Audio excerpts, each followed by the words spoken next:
J'ai rencontré Pascal Coutenceau dans le cadre de la préparation de ce festival et puis il y a eu un joli clin d'œil de la vie parce qu'il se trouve qu'elle est également originaire de Vendée, mon département d'origine, et puis qu'elle vit également en Norvège. Et je vais la découvrir un peu plus ce matin avec vous, donc je m'en réjouis et je te souhaite la bienvenue, Pascal. Merci de m'accueillir pour le festival. Eh ben, avec grande joie. Et puis écoute, je vais te poser une première question assez essentielle et très simple. Pascal, qui es-tu? Question simple. C'est pas forcément aussi simple que ça de répondre à la question qui je suis. Il y a beaucoup de possibilités qui s'ouvrent quand je pense à cette question-là. Donc, bon, il faut choisir des choses. Je vais dire que je suis donc française et puis plus vraiment totalement française parce que ça fait maintenant 25 ans que j'habite en Norvège. Donc, je dirais que je suis un peu norvégienne aussi. Voilà, je suis maman d'un garçon de 13 ans et puis je suis aussi accessoirement thérapeute, psychothérapeute. Je pratique la Gestalt en Norvège et puis j'ai été longtemps professeure aussi, enseignante en primaire et puis en collège. Voilà. Et puis sinon, ben, je suis une femme de mon temps qui est préoccupée par la question d'être une femme aujourd'hui et de soutenir les femmes, les autres femmes autour de moi aussi, entre autres. Voilà, c'est quelque chose aussi qui, je pense, est important pour moi, qui fait partie de mon identité, de promouvoir le développement personnel et surtout le développement personnel des femmes. En fait. D'accord. Voilà. Bon, bah écoute, génial, merci. Alors, par rapport justement à ta vie professionnelle, tu évoquais une transition entre une profession d'enseignante et puis ce que tu vis actuellement. Est-ce que tu pourrais nous en dire un peu plus justement peut-être sur cette transition, comment et quand elle s'est faite et puis à partir de quel moment tu as vraiment commencé à travailler comme tu le fais aujourd'hui? Mmh.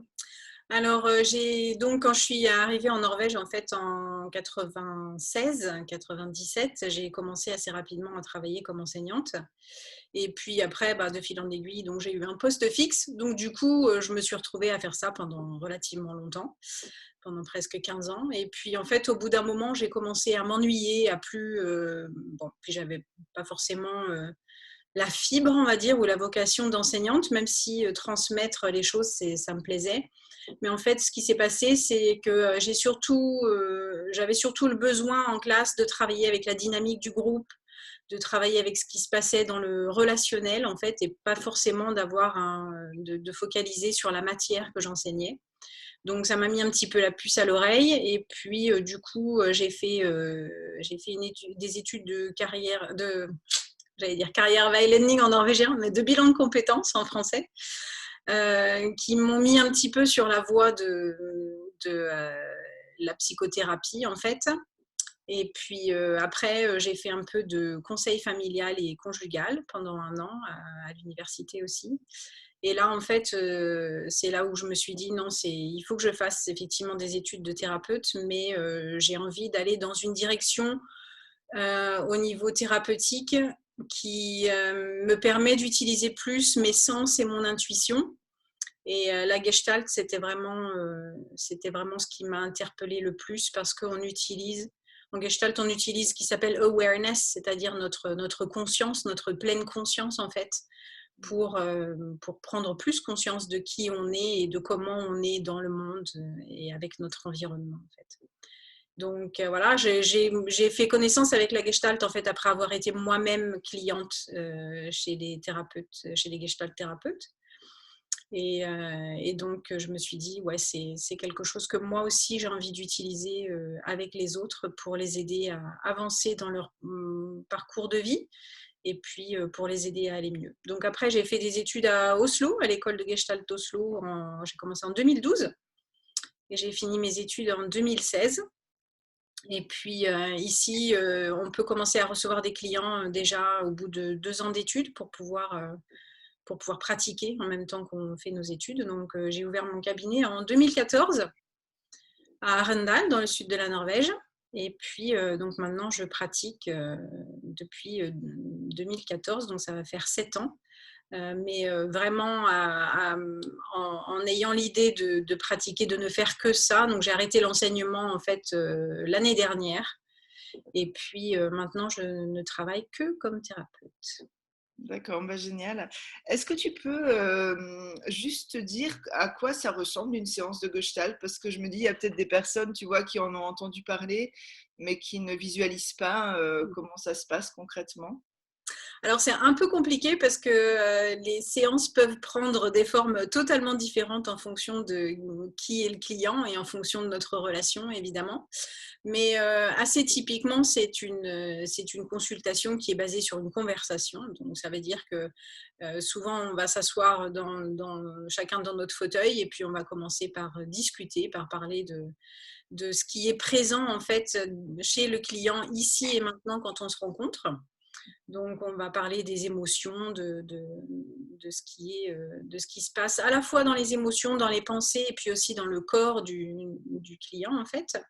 Et puis, en fonction de ce qui se présente, soit on va continuer simplement à discuter, chacun assis dans notre fauteuil pendant la séance, mais sinon, on peut aussi utiliser des supports comme le mouvement avec le corps, où on peut dessiner, on peut utiliser la voix pour en fait, tout ça, ce sont des supports pour avoir une plus ample conscience de ce qui se passe en nous et en relation entre nous et là, le thérapeute, pour avoir plus de conscience de ce qui se passe et de comment je fonctionne et de ce qui se passe en moi quand je suis en relation avec les autres et avec mon environnement.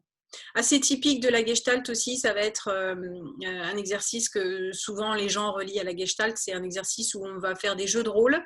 Donc on va par exemple avoir 2 chaises dans lesquelles on va mettre nos polarités, par exemple des choses, un conflit intérieur en moi.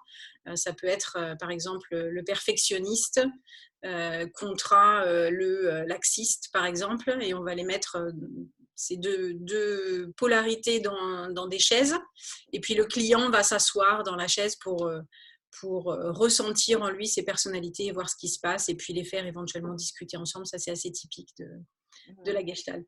Oui, effectivement. D'accord. Bon, bah écoute, super, ça nous éclaire davantage. Tu nous as parlé là déjà de certaines étapes de ton parcours qui t'ont permis d'arriver jusque-là. Si je te demandais depuis ta naissance, quelles sont les 3 étapes principales, tu vois, qui t'ont fait devenir la femme que tu es aujourd'hui, lesquelles seraient-elles? Alors, c'est une bonne question. Je dirais que la première étape, ça a été la première fois où je suis venue en Norvège, en fait. Je suis venue toute seule. J'avais 16 ans. Je suis venue un été dans une famille. Et ça a vraiment marqué mon développement dans le sens où ça m'a fait connaître un nouvel univers.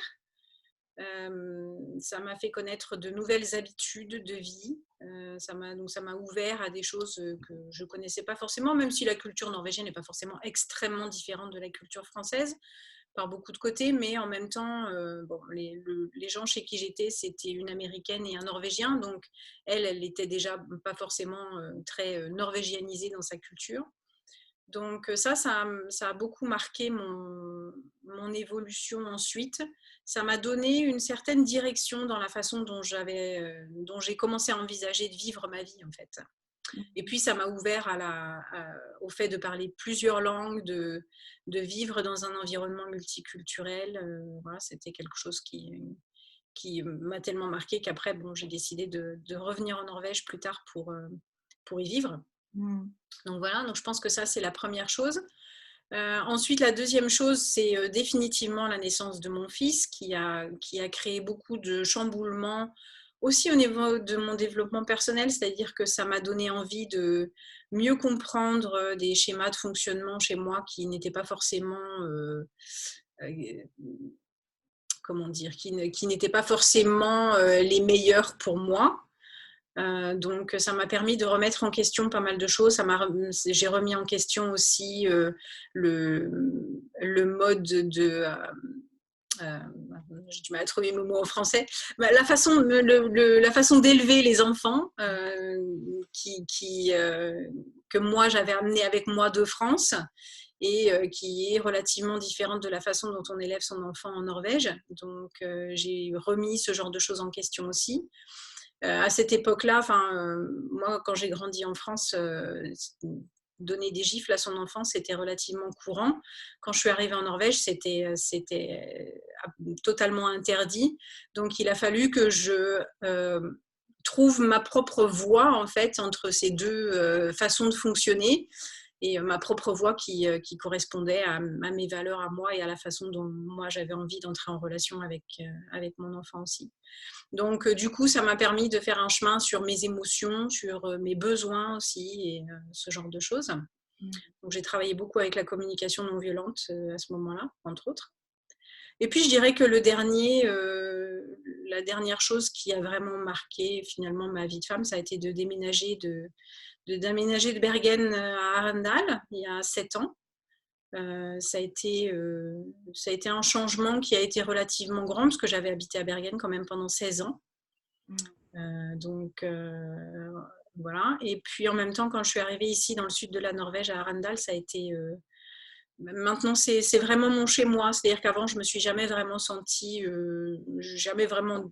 Bon, en France, je suis chez moi aussi, chez mes parents, mais à Bergen, je ne me suis jamais forcément sentie autant chez moi que j'ai pu le sentir en France. Mais ici, à Arendal, oui. Et donc, du coup, ça m'a permis de m'établir en tant que thérapeute, en tant que femme aussi, de vraiment choisir l'endroit où j'ai envie d'habiter, qui est ici, en conscience, et parce que c'est un endroit où je me sens bien. Donc, je pense que ça a été le dernier gros moment de ma vie qui aura créé un grand changement, en tout cas au niveau professionnel aussi. Bon, bah écoute, merci pour ce partage.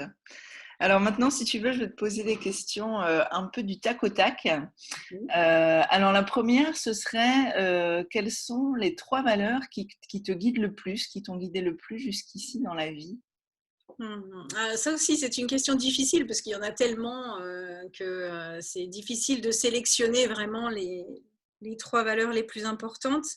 Mais je dirais que l'altruisme est forcément une des valeurs les plus importantes pour moi. Le fait d'avoir envie d'être en contact avec les autres et d'avoir aussi, pas juste un contact, mais d'avoir un contact profond, quelque chose d'authentique, une relation vraiment basée sur une authenticité et sur une profondeur. Ça, c'est quelque chose qui est fondamental pour moi dans ma vie privée et professionnelle aussi. C'est pour ça que je travaille en tant que thérapeute. Donc, je pense que ça, c'est une des valeurs qui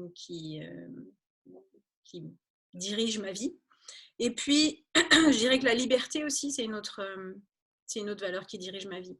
Je fais le travail que je fais pour pouvoir aider les gens à être libres d'être eux-mêmes.